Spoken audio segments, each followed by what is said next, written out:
scared. All I wanted to do was play with you. Please come and play with me. I'm so lonely. Hai, namaku Raya. Kali ini aku akan menceritakan pengalaman seramku saat menaiki bus dari Banyuwangi ke Surabaya.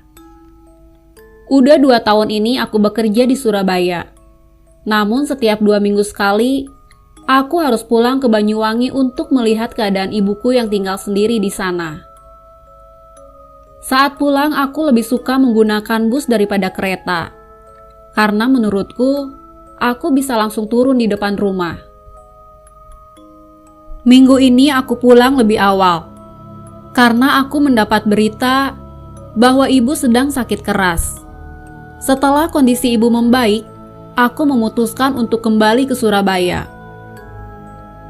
Karena minggu ini aku kebagian piket, jadi aku ingat betul kalau saat itu aku pulang pada hari Kamis. Sebelum pulang aku harus menyelesaikan beberapa urusan, dan baru bisa berkemas pada malam hari seusai maghrib. Aku berdiri di pinggir jalan raya menunggu bus datang, sambil mengecek bawaanku. Barang bawaanku kali ini cukup banyak daripada biasanya. 1 tas ransel berukuran sedang, dan 1 kardus kecil. Setelah 1 jam aku menunggu, akhirnya bus jurusan Surabaya datang juga. Aku segera naik dan mencari tempat duduk. Rupanya bus kali ini penuh dengan penumpang. Sehingga aku harus memeriksa bangku satu persatu untuk mencari tempat duduk yang kosong. Aku menemukan tempat duduk di deretan tengah, dan aku pun segera duduk di bangku tersebut sebelum diisi orang lain. Karena perjalanan cukup jauh, aku berniat untuk istirahat sebentar. Sebelum memejamkan mata, aku sempat melihat jam di tanganku, dan waktu menunjukkan jam 9 malam. Sebelum akhirnya aku tertidur, aku mulai merasa aneh. Semua penumpang bus itu memakai pakaian putih dan tertidur pulas. Sempat terpikir, mungkin bus ini sedang disewa untuk dharma wisata. Tapi karena mataku sudah tidak bisa diajak bekerja sama, aku melupakan hal itu dan memilih untuk tidur saja. Tak lama kemudian aku dikagetkan oleh seorang kondektur yang menyodorkan karcis.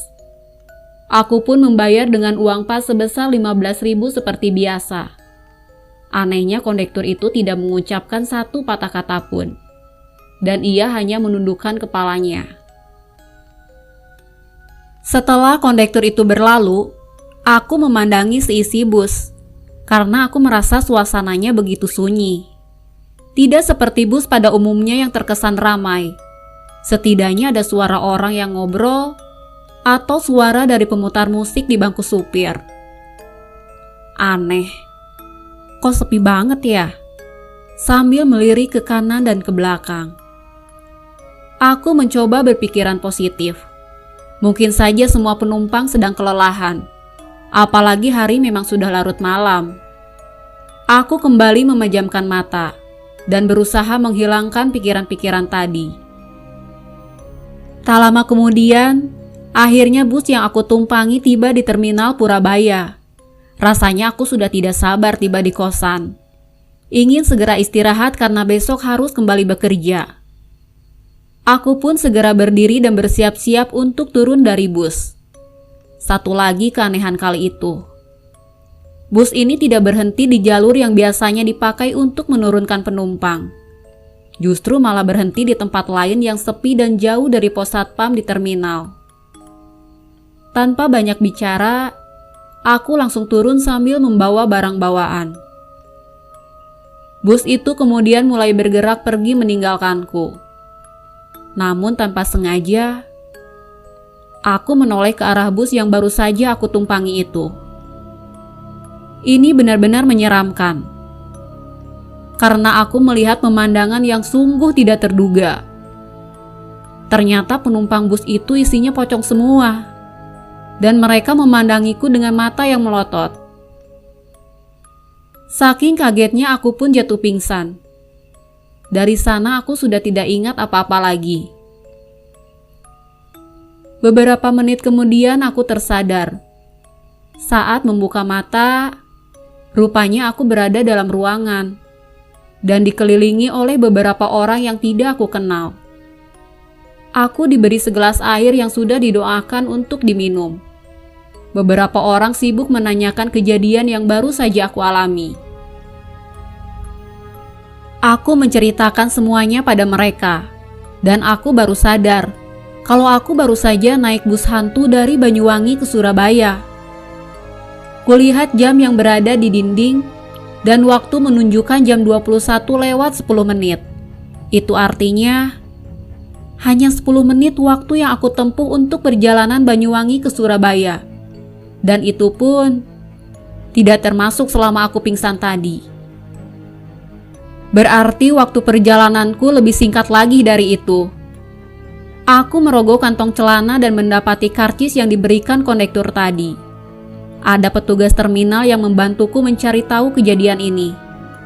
Ternyata karcis itu milik bus yang beroperasi di tahun 65. Itu semua kami ketahui dari nomor polisi kendaraan yang tertulis. Petugas terminal yang kebetulan berada di kerumunan orang itu membenarkan bahwa sekitar tahun 65 memang ada sebuah bus yang mengalami kecelakaan. Bus itu masuk ke jurang pada malam hari di sebuah hutan di Banyuwangi. Semua penumpang, supir dan juga kondektur pada waktu itu tidak ada yang bisa terselamatkan satupun. Pantas saja banyak keanehan yang aku dapatkan saat itu. Ternyata aku memang menaiki bus hantu. Begitu gumamku dalam hati. Dan setelah kejadian itu, aku mengalami sedikit trauma jika menaiki kendaraan umum di malam hari. Itulah pengalaman seram yang aku alami saat menaiki bus hantu jurusan Banyuwangi, Surabaya. Sekian dulu cerita kali ini dan sampai jumpa di cerita selanjutnya guys.